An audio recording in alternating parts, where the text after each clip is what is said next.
Evaluating the repairability of the Cadillac.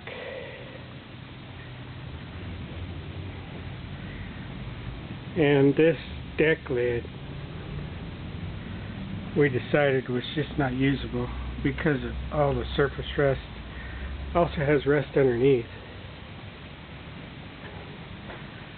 And this nasty spot. Aluminum hood. Aluminum hoods don't stand up very well to hail. And there's not much else I can do but fill it.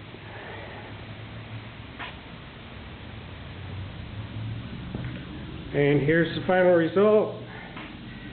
Thanks to Bud Salvage in Aileen, Oklahoma, we found a pretty decent deck lid. You know, all this is just rust underneath the original paint. And it had one big dent, which was easily removable. It does have rust around the lip of the skin on the inside, but that's just sandblasting. And here's the parts. That's the one spot on the back, and this is all the front. So yeah, we're gonna fix it.